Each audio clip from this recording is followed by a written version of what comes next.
Hi everyone. Mumbai Indians जो कभी global टी20 cricket का अनडिस्प्यूटेड गोल्ड स्टैंडर्ड थे, आज आईपीएल का सबसे बड़ा पंचलाइन बन गए हैं।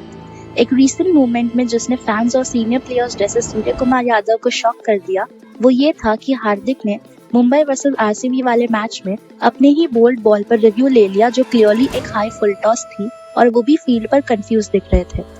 उसी मैच में under confused captaincy Mumbai Indians RCB के अगेंस्ट बुरी तरह हारी अपने ही होम ग्राउंड वानखेड़े में।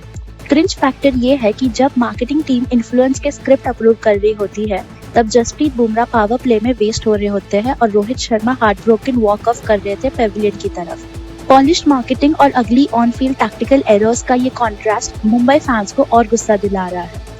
अगर हम शुरू से शुरू करें तो पहले ये प्रिटेंड करना बंद करना चाहिए कि ये कोई स्ट्रैटेजिक कैप्टेंसी ट्रांजिशन था।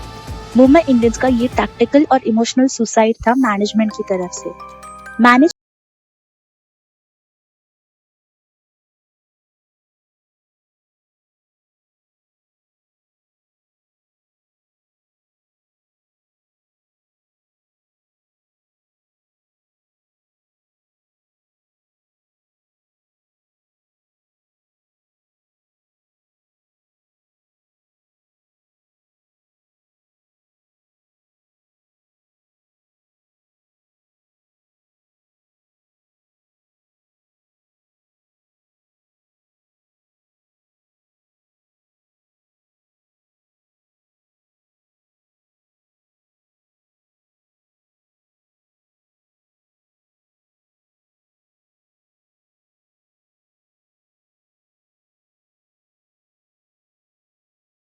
अपने होम स्टेट की ब्लाइंड लॉयल्टी थी और उनके गेम में एक फ्रीडम थी जो उन्हें नेक्स्ट ग्रेट इंडियन लीडर जैसे दिखाती थी।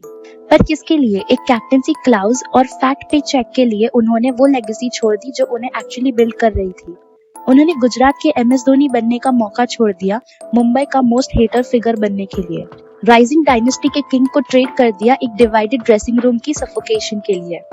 नंबर्स एक कोल्ड हार्ड स्लैप है। रोहित के करियर विन रेट 55% था, जो मुंबई इंडियंस के लिए हार्दिक के अंडर गिरकर 31.82% पर हो गया है फॉर कैप्टेंसी। 2024 में मुंबई इंडियंस 10th पर रॉक बॉटम पर थे। अब 2026 में मुंबई ने आरसीबी को अपने ही टर्फ पर रिकॉर्ड 240/4 मारने दिया। वानखेड़े में हार्दिक को मीडियोकर कैप्टन बोला जा रहा है, जो आइकन्स जैसे सूर्या और बुमराह के साथ फंडामेंटली आउट ऑफ सिंक लगते हैं। फील्ड पर ये क्लियरली दिख रहा है, जैसे कि bizarre bowling changes, defensive fields और कैमरास के लिए डेस्परेट एक्टिंग जो अब वानखेड़े क्राउड को फूल नहीं करती। मीनवाइल गुजरात में जो पिलर वो छोड़कर गए थे, उसे टाइटेनियम से रीइंफोर्स कर दिया गया है। शुभमन गिल ने सिर्फ वॉइड फिल नहीं किया, उन्होंने एम्पायर एक्सपांड कर दिया। जब हार्दिक बूस्ट फेस कर रहे होते हैं, गिल इंडिया को अक्रॉस फॉर्मेट भी लीड कर रहे हैं और जीटी को प्लेऑफ तक भी लेके जा रहे हैं। गुजरात को अपना परमानेंट आइकॉन मिल चुका है और वो किसी होम कमिंग की डिमांड नहीं कर रहे। अब वो मूव ऑन हो चुके हैं उस बात से, और मुंबई इंडियंस हावेवर एक टॉक्सिक मैरिज में अटक चुका है जहां फैंस लीडर को एक्सेप्ट नहीं कर पा रहा है। One family slogan officially dead लग रहा है, जिसे रिप्लेस कर दिया गया है कॉर्पोरेट ग्रीड और ईगो से। मुंबई इंडियंस के पास 30 से ज्यादा ब्रांड पार्टनरशिप्स है और आईपीएल 2026 में 20% स्पॉन्सरशिप रेवेन्यू ग्रोथ है। फिर भी उनका heavy influencer marketing investment positive fan sentiment में कन्वर्ट नहीं हो रहा। 15 अप्रैल 2026 तक टीम सिर्फ एक विन के साथ 9th पोजीशन पर स्ट्रगल कर रही है, जिससे एक क्रेडिबिलिटी गैप क्रिएट हो रहा है जो पॉलिश मार्केटिंग से फिल नहीं हो सकता।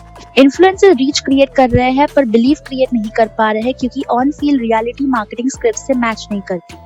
करोड़ इन्फ्लुएंसर मार्केटिंग पर डाले जा रहे हैं। हर रिंग लाइट वाले क्रिएटर को हायर करके ये बताया जा रहा है कि एवरीथिंग इज फाइन, जबकि एक्चुअल हाउस वानखेड़े पर जल रहे हैं।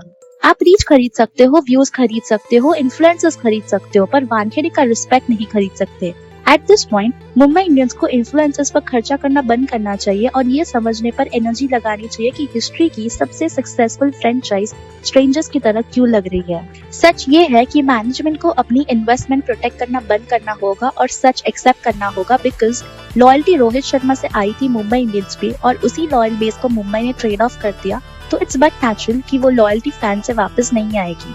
इसकी वजह ये भी है क्योंकि MI fan base sentiment disappointment से बढ़कर ब्लंट लैक ऑफ सिंपैथी तक पहुंच चुके हैं। लोग मानते हैं कि हार्दिक पांड्या ने ये सिचुएशन अपने ही अनफोर्स्ड टैक्टिकल ब्लंडर से क्रिएट की है। मुंबई पलटन अब उनकी स्ट्रगल्स को बैड लक नहीं, बल्कि उनके लीडरशिप चॉइसेस और कंट्रोवर्शियल रिटर्न का डायरेक्ट कॉन्सिक्वेंसेस समझ रही है। Mumbai Indian fans on social media खुद ये एक्सेप्ट करते हैं कि Hardik Pandya as an Indian allrounder हमारे लिए इररिप्लेसेबल है, but as Mumbai Indians captain highly replaceable. बताइए आप लोग इस बारे में क्या सोचते हैं?